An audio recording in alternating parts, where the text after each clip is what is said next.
गणित की कक्षा 9 की पिछली वीडियो में हमने देखा था कि जो परिमेय संख्याएं p बटा q के रूप में हो उनका दशमलव प्रसार किस प्रकार से होता है।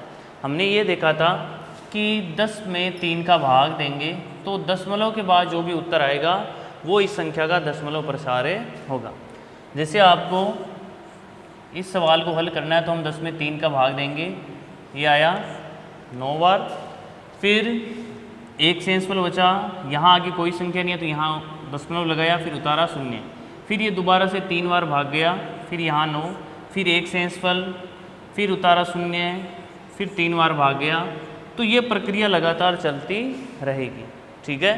तो इसे ही संख्या का दशमलव प्रसार कहते हैं। अब पिछले वीडियो में आपने अगर उसे देखा है तो ये भी पढ़ा था कि दशमलव प्रसार 2 प्रकार का होता है, शांत और अशांत।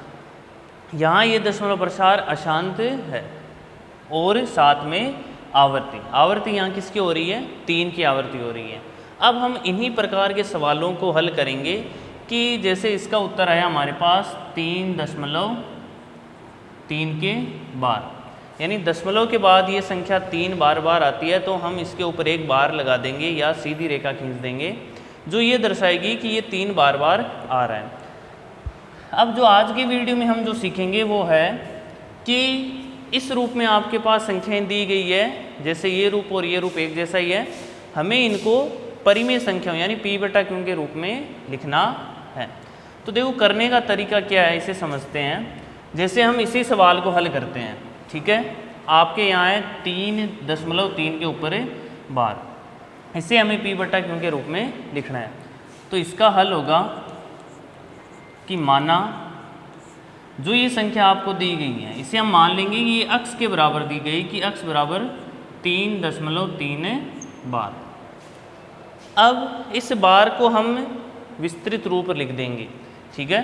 तो अक्ष बराबर आ जाएगा 3 दशमलव, केवल इस 3 के बार लगाया तो ये 3 बार बार आया है।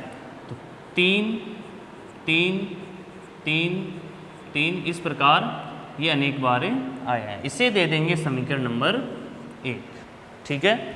अब आपको देखना है कि इस दशमलव के आगे जैसे ये 3 आया है, दोबारा से 3 एक स्थान बाद ही आ गया, ठीक है।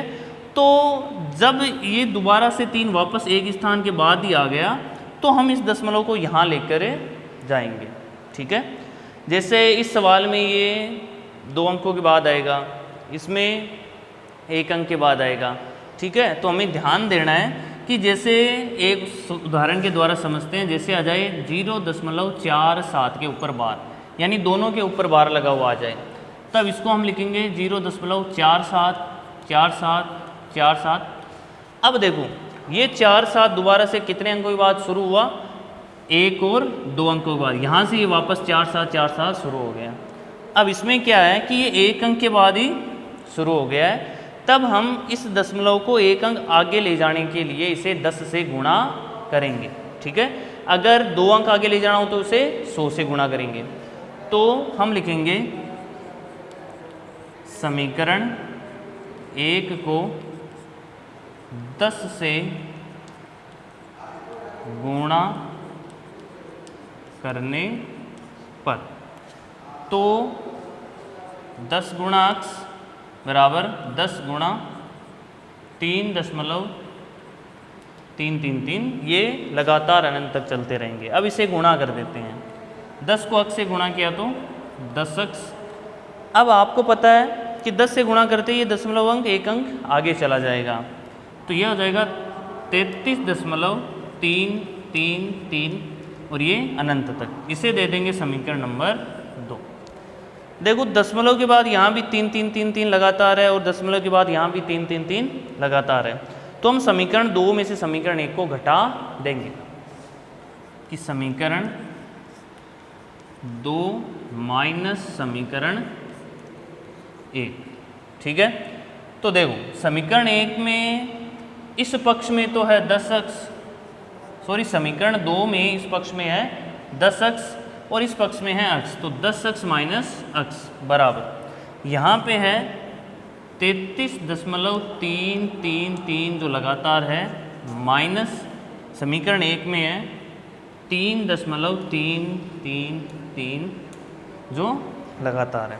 ठीक है, अब ध्यान से देखेंगे कि हमें इस बाकी को हल करना है और दशमलव वाली बाकी जानते हैं कि कैसे हल होती है कि 33, फिर ये 3 3 3 लगातार है, फिर दशमलव के नीचे दशमलव, यहाँ 3 3 3 लगातार आ रहे हैं और यहाँ है 3। अब इन दोनों को घटा देंगे। दशमलव के बाद जितने भी ये 3 3 3 लगातार आ रहे हैं, चाहे अनंत तक हो, वो सारे ही शून्य हो जाएंगे। 3 में से 3 0 0 0 0। ठीक है, 33 में से 3 गया तो बचा कितना 30, तो हमारे पास यहाँ केवल बचा 30। और 10 अक्ष में से अक्ष घटा तो कितना बचा 9 अक्ष बराबर 30। अब इसे आगे देखो, हमें केवल अक्ष का मान ज्ञात करना है, तो इस 9 का इस पक्ष में पक्षांतरण कर देंगे। तो पक्षांतरण होने के बाद आ जाएगा कि 30/9। ठीक है, इधर ये गुणा में था तो बराबर के दूसरी तरफ जाते ये भाग में आ गया। अब देखो ये दोनों संख्याएं 3 से कट रही है। ठीक है, तो 3 से इसे काटा तो ये 10, उसे 3 से काटा तो ये 3। इस प्रकार जो हमारी संख्या है वो आई 10/3। देखो हमने 10/3 से शुरुआत की थी और इसका दशमलव प्रसार लिखा था 3.3 लगातार। अब हमने इससे शुरू किया और इसको विपरीत करते हुए 10/3 प्राप्त कर लिया। इसमें देखो ध्यान देने वाली 2 बातें हैं महत्वपूर्ण। पहली, आपको ये देखना है कि ये बार कहाँ लगी है, फिर इस बार को हमें विस्तृत रूप में लिखना है, ये आ जाएगी समीकरण नंबर 1। फिर आपको ये देखना है कि दशमलव के बाद यहाँ और दशमलव के बाद यहाँ एक समान अंक होने चाहिए। फिर इन दोनों समीकरणों को आपस में हम घटा देंगे। इसका उदाहरण है कि ये सवाल दूसरा, इसे एक बार आप वीडियो रोक करके समझ लेंगे और लिख लेंगे रफ कॉपी में। अब देखो इसका दूसरा हल करते हैं। पहला जो सवाल है वो इसी की तरह हल होगा। देखो दूसरे सवाल को देखते हैं।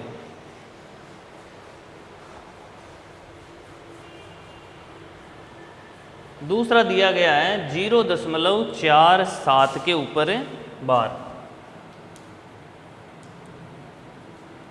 ठीक है, तो माना अक्ष बराबर 0.47 के ऊपर बार। अब यहाँ पर केवल 7 के ऊपर बार लगा है, तो हम इसे विस्तृत रूप में लिखेंगे तो केवल 7 को ही दोबारा लिखेंगे, इस 4 को नहीं लिखेंगे। तो हम लिख सकते हैं अक्ष बराबर 0.4777 और ये अनंत तक। अब देखो यहाँ देखो हमने देखा कि दशमलव के बाद 4 है, फिर ये लगातार 777 है। ठीक है, तो पहले आपको क्या करना होगा कि इस दशमलव को एक अंक इधर लेके जाना पड़ेगा ताकि 7 की पुनरावृत्ति हो जाए, जैसे पिछले वाले सवाल में थी। ठीक है, दशमलव के इधर आते ही इस 7 की लगातार पुनरावृत्ति हो जाएगी। ठीक है, तो पहले इसे 10 से गुणा करेंगे कि ये होगी हमारी समीकरण 1। समीकरण 1 को 10 से गुणा करने पर, तो 10 गुणा अक्ष बराबर 0.4777 अनंत तक गुणा 10। 10 को अक्ष से किया तो 10 अक्ष, फिर 0.1 अंक आगे चला जाएगा तो 4.777 और ये अनंत। ठीक है, तो पहले इसमें हमने देख लिया कि अब दशमलव के बाद एक समान अंक आ रहे हैं। अब देखो कि इस दशमलव को हम कितने अंक आगे ले जाएं कि दोबारा से यही पुनरावृत्ति प्रारंभ हो जाए। तो देखो एक अंक आगे ले जाते ही दोबारा से ये 7 आने लग जाएगा, तो इसे एक बार और 10 से गुणा करेंगे कि समीकरण 2 को 10 से गुणा करने पर, तो 10 गुणा 10 अक्ष बराबर 10 गुणा 4.7777 ये लगातार। 10 को 10 से किया तो 100 अक्ष। अब ये दशमलव एक अंक और आगे चला गया तो यह आ गया 47.77777 और ये अनंत तक।